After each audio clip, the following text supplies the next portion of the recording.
Basically, this is what you're going to need to start making your flint and steel striker. Right here, we have spring steel. It's real high carbon content. A lot of people like to use files, but I've never had a bad file in my life. What we want here is the smallest container that you dare use to quench your steel. And this, of all things, pickling salt. You saturate this water with the pickling salt, and then you add more than what it'll actually absorb. And then you heat up some metal, and you put it in there, and then it'll help dissolve the rest. And that's what keeps your spring steel from shattering. I don't know how it works. I have my own theories. I know it makes the water more dense, and I think it takes the oxygen out of the water. But I do know this, it works. It hardens that spring steel, and it makes it so if you drop it, it doesn't shatter in a million pieces. Alright, the first step is going to be to add the salt to the water. And we want to add a gob. We want to add way more than you think this would ever hold.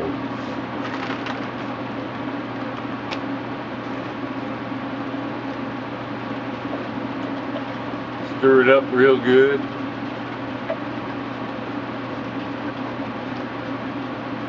What we'll do is we'll heat up another big piece of metal and make the salt dissolve even more. That'll make it more dense.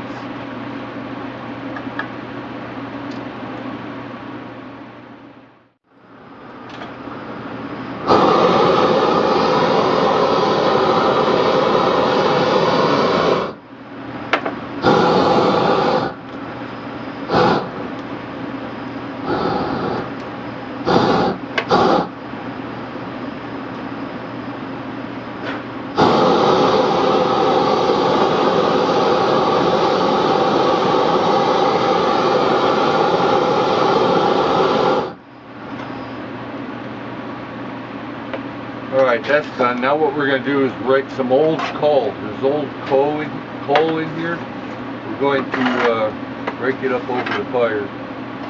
I got the fan blower blowing. It's going to smoke until the coal gets lit.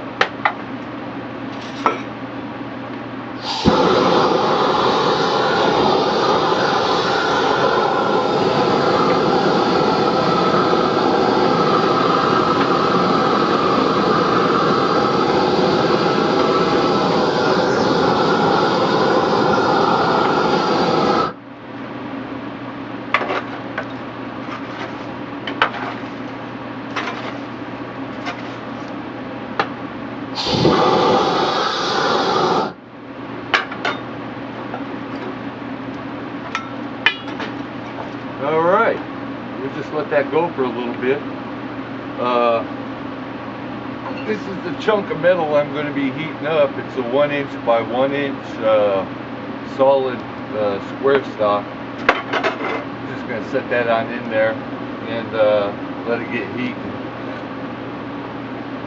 Looks like I can add some more salt.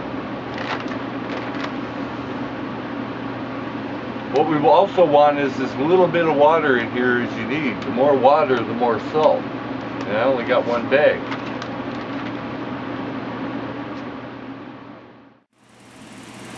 Here's a view of the coal fire. It's still just now starting. Pretty soon it'll just be at a low rumble. Alright, I've cut out 10 pieces of this spring. You should ought to be able to see it.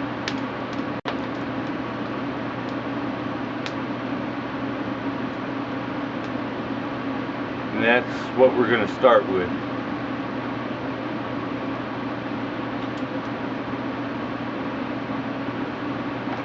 The fire's going.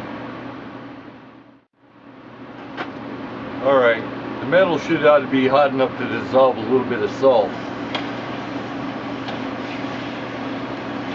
We want this water saturated with it.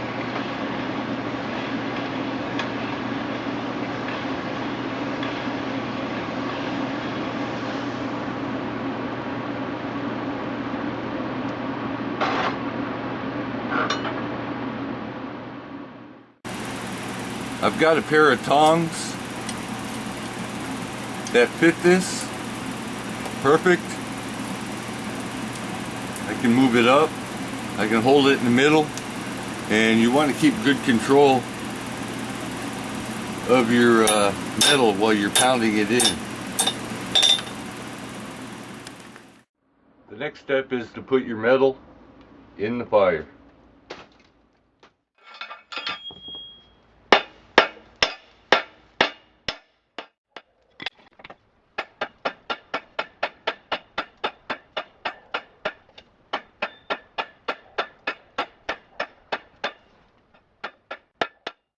Alright, back in the fire. We don't want to stress the metal too.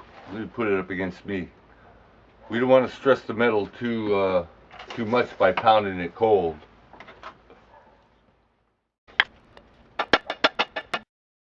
What I'm doing here is drawing this out. I'm going to try to get it down to a fire.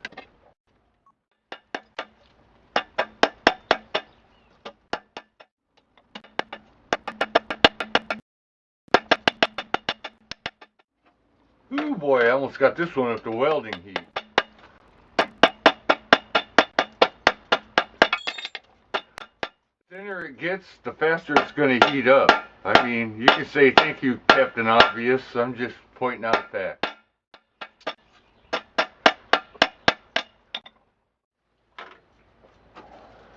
A general rule about doing something like this, if you want to look square when you're done, start with round. If you want to look round when you're done, start with square.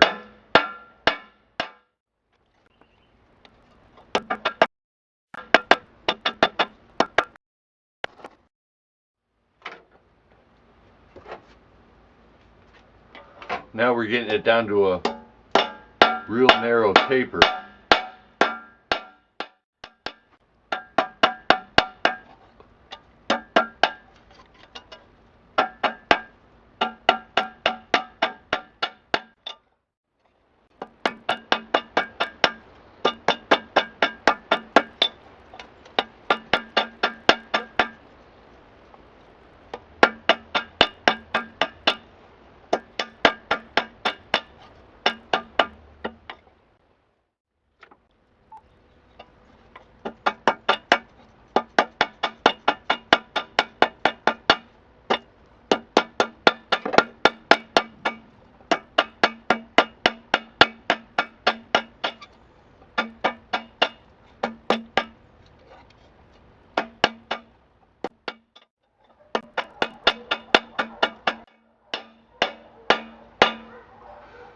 Still drawing it out.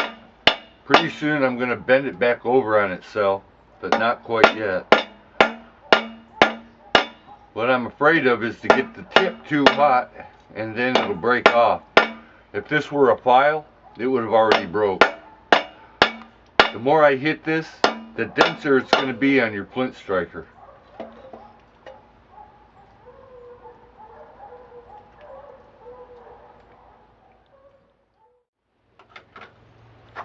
Alright, we're still working on the other side.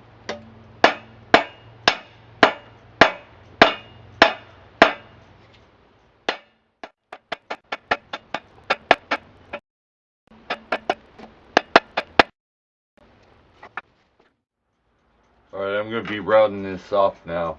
I got the other end tapered and it just needs rounding so I can bend it. The next heat will be a bend.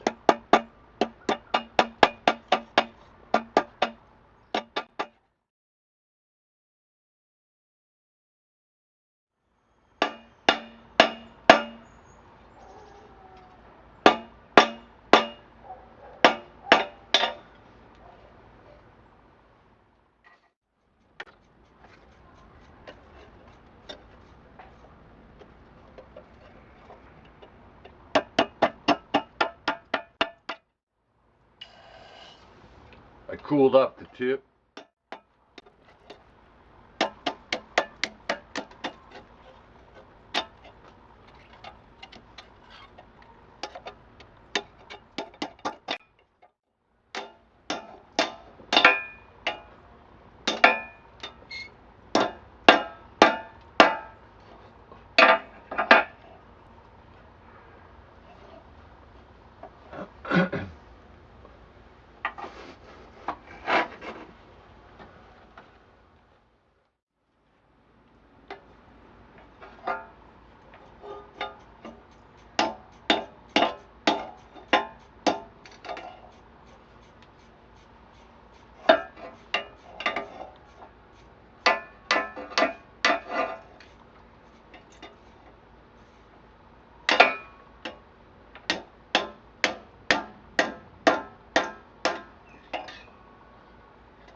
I want to bend it a little more.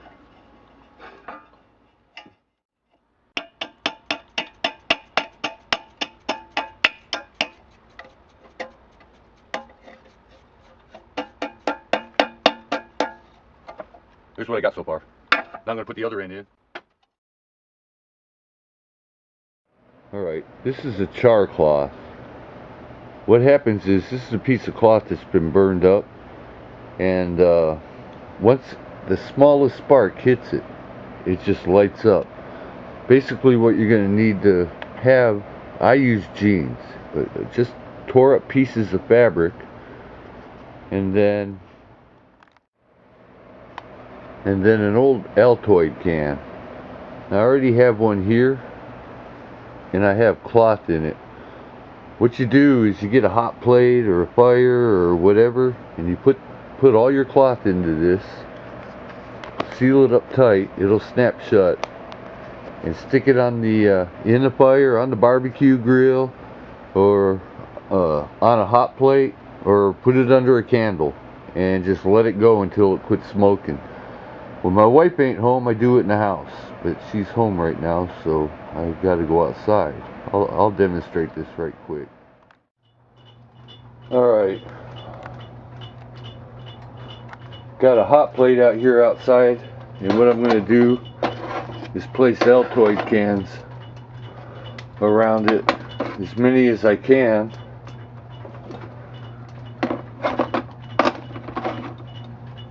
Alright, I can roughly, ooh, it's hot already. I can roughly get 4 on there. I got 2 more to go. We're just going to let that go for half hour or whatever. Whenever they stop smoking, they're done. Unplug the hot plate, let them cool off, and you got char cloth. That'll, any little spark on it will ignite it. Alright, it's going. It's just burning up gases.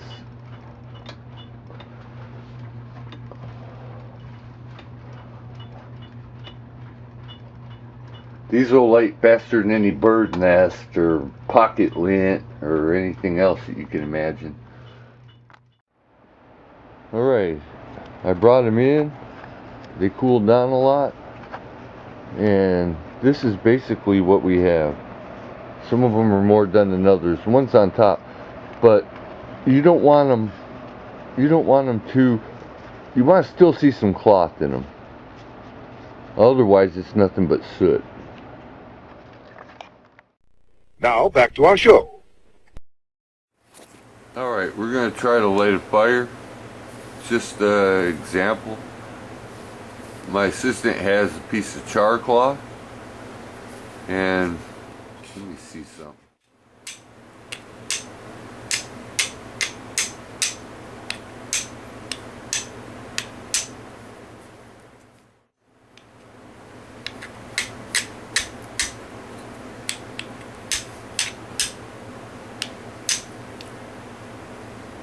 Got it?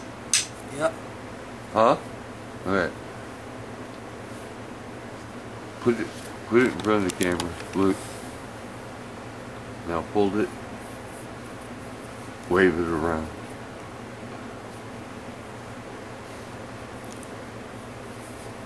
And that's all there is to it, folks.